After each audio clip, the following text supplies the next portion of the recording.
Olá, meu nome é Guilherme Colim, do canal Saiba Direito, sócio do escritório Colim Ramos e Jesus Advogados. O vídeo de hoje é um pouco mais técnico, provavelmente de maior interesse dos operadores do direito em geral. Tratarei sobre o Estatuto da Pessoa com Deficiência e seus reflexos sobre a incapacidade relativa e a incapacidade absoluta para os atos da vida civil e suas consequências, em especial no que diz respeito à prescrição. Portanto, se você for operador do direito, ou se você tiver na sua família alguma situação envolvendo pessoa com incapacidade civil absoluta ou relativa, fique atento ao vídeo. Aproveito, como de costume, peço que você se inscreva no canal do YouTube, siga a página do Facebook, curta e compartilhe todas as postagens. Assim fazendo, você estará ajudando a propagar essas informações para o maior número possível de pessoas. É rápido, é gratuito, não tem custo, e você estará ajudando a mudar a sociedade. O Estatuto da Pessoa com Deficiência, que é a Lei 13.146, estará agora aqui no canto direito do vídeo, ela trouxe uma série de direitos e benefícios para as pessoas portadoras de deficiência. A intenção do legislador é muito clara: proteger uma parcela vulnerável da sociedade.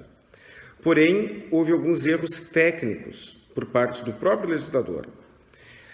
O artigo 3º e o artigo 4º do Código Civil, em sua redação original, previam: artigo 3º, são absolutamente incapazes os menores de 16 anos, até vou ler aqui o texto original, são absolutamente incapazes de exercer pessoalmente os atos da vida civil os menores de 16 anos, os que por enfermidade ou deficiência mental não tiverem o necessário discernimento para a prática desses atos, os que, mesmo por causa transitória, não puderem exprimir sua vontade.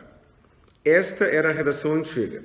Essas hipóteses eram dos absolutamente incapazes para os atos da vida civil. E o artigo 4º do Código Civil, em sua redação anterior, dizia: são incapazes relativamente a certos atos ou a maneira de exercê-los os maiores de 16 anos e menores de 18, os ébrios habituais, os viciados em tóxicos e os que, por deficiência mental, tenham o discernimento reduzido. Inciso 3º, os excepcionais sem desenvolvimento mental completo. Com a vigência do Estatuto da Pessoa com Deficiência, a redação desses dois artigos foi alterada e passou a ser na seguinte forma: artigo 3º, redação atual após a alteração. Artigo 3º, são absolutamente incapazes de exercer pessoalmente os atos da vida civil os menores de 16 anos. Ponto final.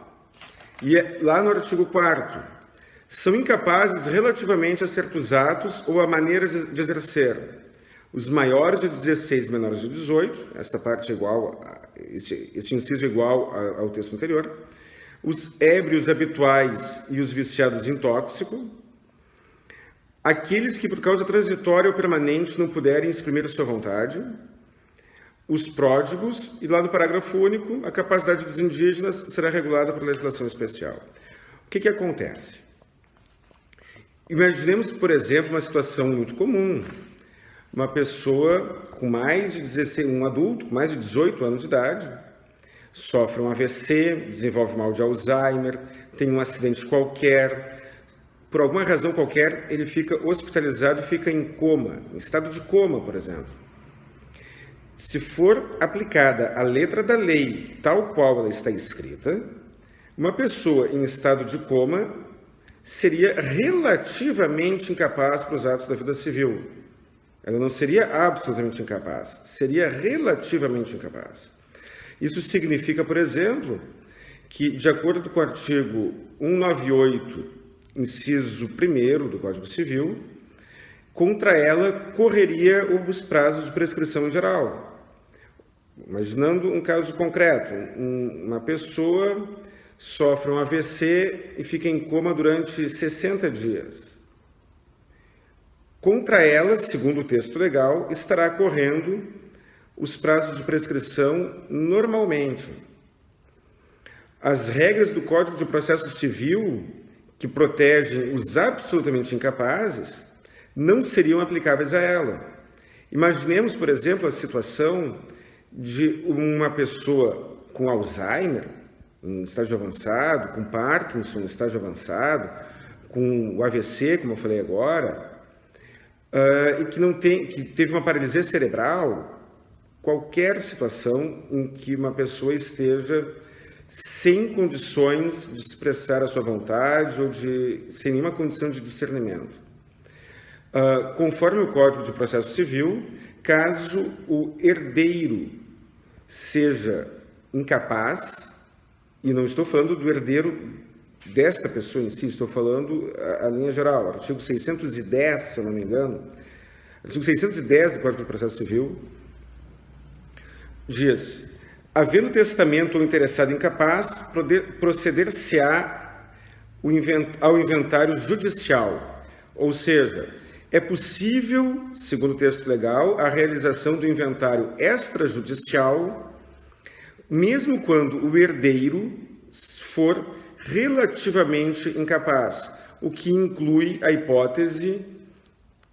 hipóteses que eu mencionei agora, da pessoa que teve um AVC e está em coma, a pessoa que está com paralisia cerebral. Pelo texto legal, elas não são absolutamente incapazes.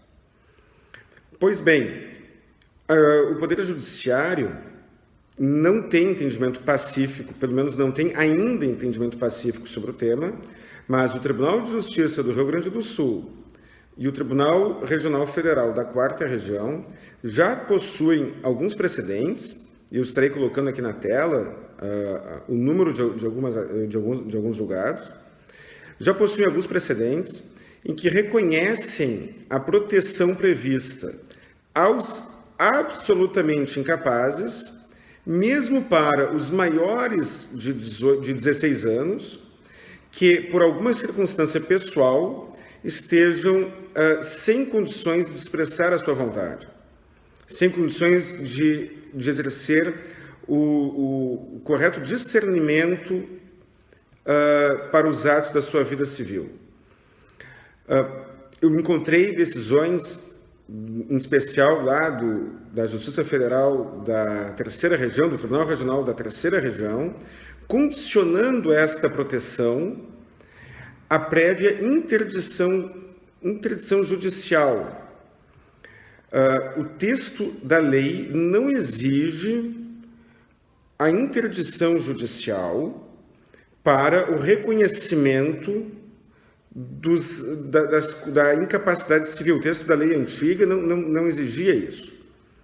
E o texto da lei nova também não exige a interdição judicial para o enquadramento do segurado, melhor, do segurado não, da pessoa, nas hipóteses do artigo 4º do Código Civil. Esta é uma orientação jurisprudencial que eu observei no Tribunal Regional da 3ª Região.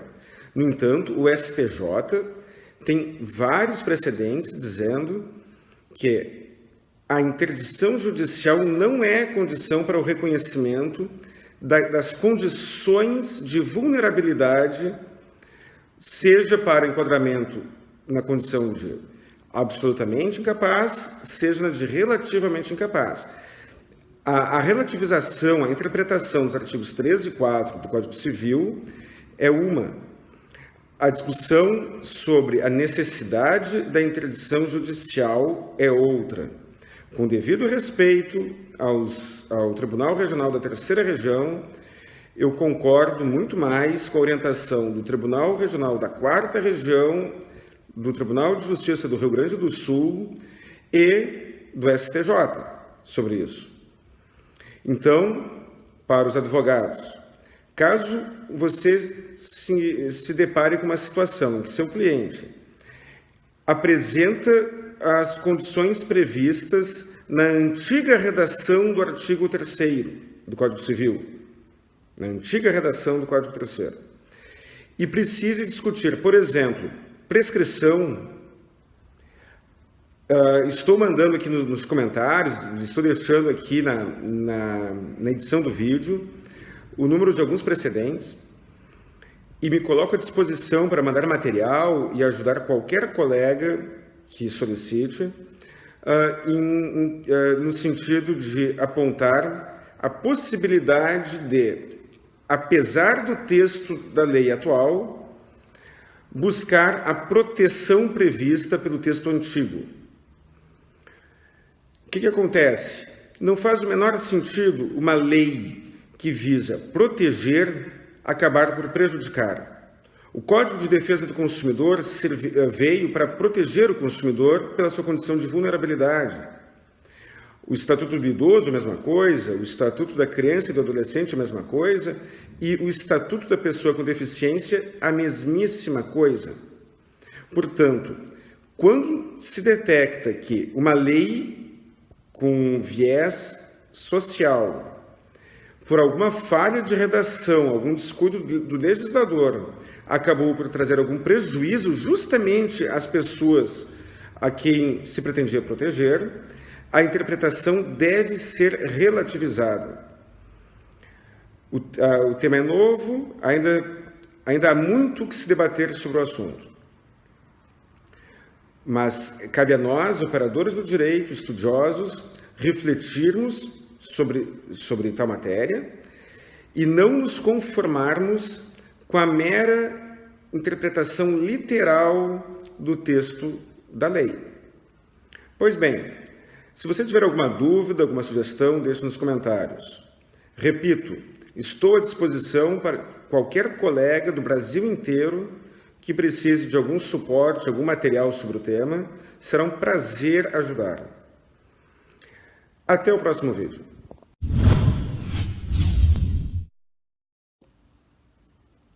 E um detalhe importante para quem atua na área previdenciária.